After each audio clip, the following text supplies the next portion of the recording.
नमस्कार, मैं जीवन Kumar Shah, assistant professor, degree college Jagannathpur, Kolhan university, Chaibasa, department of history. आज मैं सेमेस्टर 5 के जनरल प्रोग्राम के विद्यार्थियों को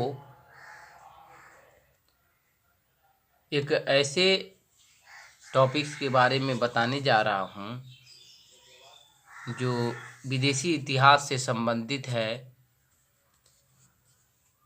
द फ्रेंच रिवॉल्यूशन यानी कि फ्रांस की राज्य क्रांति। फ्रांस की जो क्रांति हुई थी, राज्य क्रांति जो हुई थी, इससे संबंधित आपको परीक्षा में क्या प्रश्न पूछे जा सकते हैं, तो संभावित प्रश्नों के तौर पर मैं बताने जा रहा हूं कि फ्रांस की राज्य क्रांति क्या थी, यह क्यों हुआ था, इसके कारण क्या थे, ये बारे में आपको बताने जा रहा हूं। तो ये बहुत बड़ा अध्याय है। इसके बाद हम फ्रांस के कारणों को बताएंगे, राज्य क्रांति के कारणों के बाद फिर अगले दिन हम उसे परिणाम के बारे में बताएंगे। सबसे पहले यह जानेंगे कि फ्रांस में राज्य क्रांति हुई क्यों। 1789 ईस्वी में फ्रांस में ऐसी कौन सी घटना घटी जिसके कारण फ्रांस में यह राज्य क्रांति हुई। फ्रांस की जो शासन व्यवस्था थी, यह राजतंत्रात्मक शासन व्यवस्था थी और इस राजतंत्रात्मक शासन व्यवस्था में एक शासक था लुई 16वां, जो निरंकुश, तानाशाह और अयोग्य व्यक्ति था। इसे ना तो शासन करने का कोई ढंग आता था और ना ही यह शासन करना जानता ही था। 1789 ईस्वी की फ्रांस क्रांति विश्व इतिहास की एक महत्वपूर्ण घटना मानी जाती है। तो इससे संबंधित परीक्षा हॉल में आपको यह प्रश्न पूछे जा सकते हैं सेमेस्टर 5 जनरल प्रोग्राम के स्टूडेंट से कि फ्रांस की राज्य क्रांति के कारणों को बताएं, या कौन सी ऐसी स्थिति थी जिसे फ्रांस की राज्य क्रांति हुई, लिखें, या फ्रांस की राज्य क्रांति पर एक संक्षिप्त टिप्पणी लिखें। ये सारे प्रश्न आपको परीक्षा में पूछे जा सकते हैं। तो इन प्रश्नों के उत्तर के तौर पर मैं आपको जो बताने जा रहा हूँ, इसे ध्यानपूर्वक सुने। और यह एक महत्वपूर्ण अध्याय है, इसे नोट भी कर सकते हैं और इसे दोबारा बार बार भी सुनकर इसे याद भी करने की कोशिश करें, ताकि परीक्षा में आपको अच्छे अंक प्राप्त हो लिखने से। यह क्रांति सामंतवाद, वर्गीय विशेषाधार, भ्रष्ट नौकरशाही, निरंकुश और अयोग्य राजतंत्र के विरुद्ध मध्यम वर्ग का एक विद्रोह था। राजा जब तानाशाह, अयोग्य, दमनकारी और ये निरंकुश हो जाए, उस पर अंकुश लगाने वाला कोई नहीं है, उसके कार्यों को रोकने वाला जब कोई नहीं होता है, तो राजा अयोग्य और भ्रष्ट हो जाता है।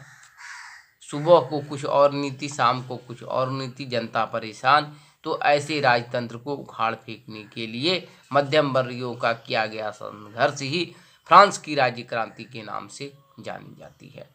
1789 ईस्वी में फ्रांस की राज्य क्रांति के राजनीतिक कारणों में सबसे पहले निरंकुश राजतंत्र ही आता है। फ्रांसीसी राज्य क्रांति जीवन का मुख्य पहलू निरंकुशता था। इस निरंकुश राजतंत्र में किसी प्रतिनिधि सभा नहीं थी, कोई प्रतिनिधि सभा नहीं थी, यानी प्रतिनिधि सभा का अभाव था।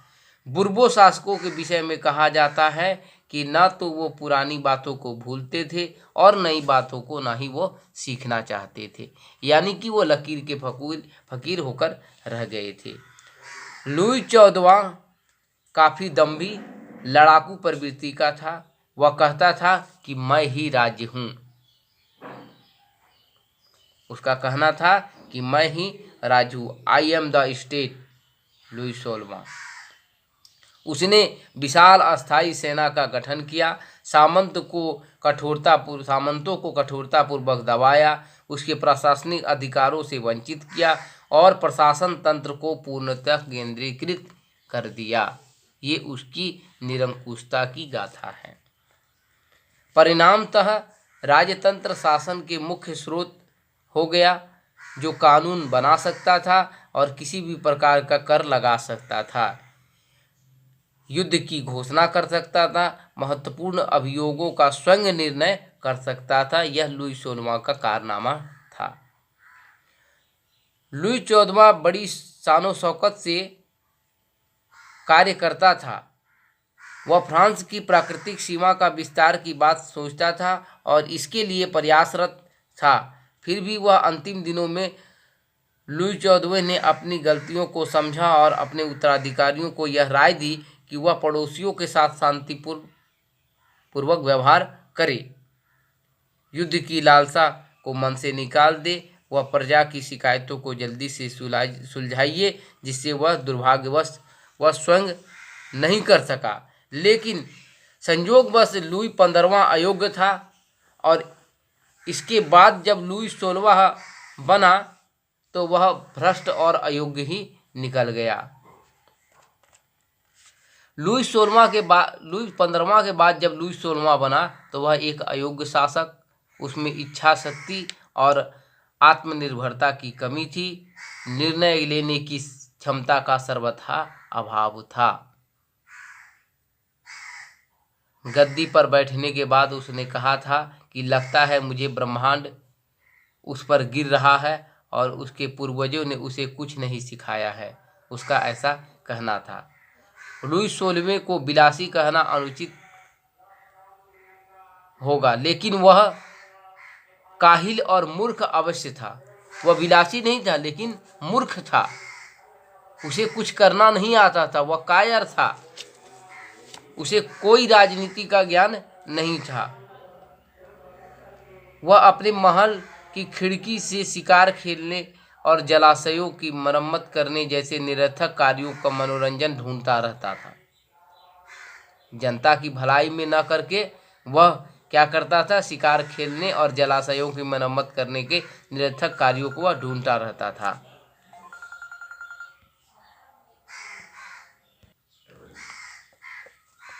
और राज्य की समस्याओं पर उसकी कोई रुचि नहीं थी। लोग अगर कोई बोले आकर कोई समस्या, उस पर कोई रुचि नहीं थी, उसे दरकिनार करता था। राजा की गद्दी को वह सर्वथा भार ही समझता था और वह समझता था कि राजा का यह जो भार है उससे मुक्ति पाने की वह तरकीब सोचता रहता था कि इससे हमको कैसे मुक्ति मिल जाए। एक के बाद उसने कई मंत्रियों को नियुक्त किया, परंतु दृढ़ विचार न होने के कारण सामंतों और रानियों की शिकायतों पर उसे बर्खास्त भी कर देता था। यानी कि रानियों की बातों पर वह लगकर योग्य और अयोग्य मंत्रियों को भी वह निकाल देता था।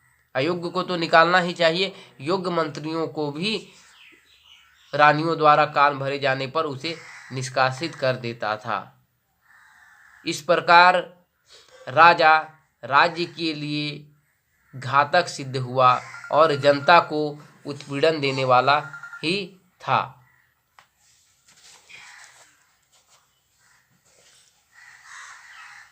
रानी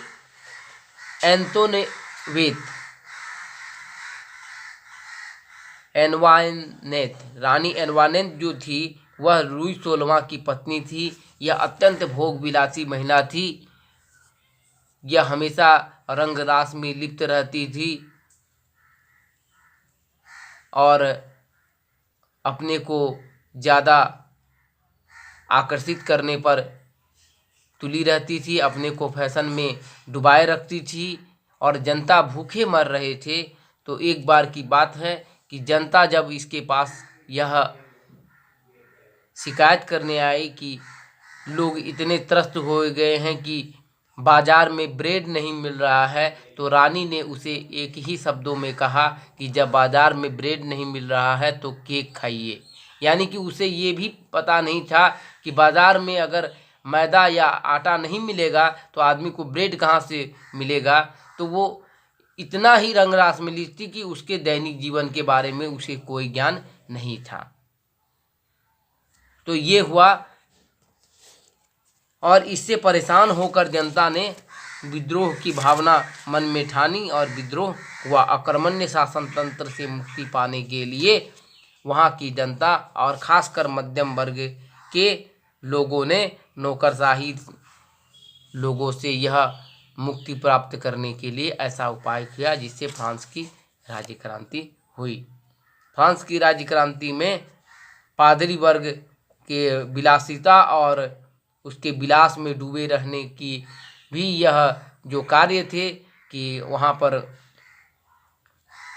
उच्च वर्ग के पादरी भोग विलास का जीवन व्यतीत करते थे और लोग भूखे मरते थे, जिससे कारण लोगों में यह, जबकि संत का जीवन सादा और सरल होना चाहिए लेकिन जस्ट उल्टा ही था, जिससे लोग यह समझ गए कि ये हमारे ही पैसों से हमारे ही करों से भोग करते और हमें ही नंगा और देश में भूखे मरने के लिए छोड़ दिए हैं। इस प्रकार वे विद्रोह करने पर आमदा हो गए और इन विद्रोह में बहुत से दार्शनिकों ने महत्वपूर्ण योगदान दिया। सुविधाहीन मजदूर भी इन विद्रोहों में अपना साथ दिया लोगों का, और मध्यम वर्ग बुर्जुआ वर्ग भी इन विद्रोहों में साथ दिया। तो इस प्रकार आपने जाना कि फ्रांस की राज्य क्रांति के क्या कारण थे। तो आज के लिए इतना ही। धन्यवाद।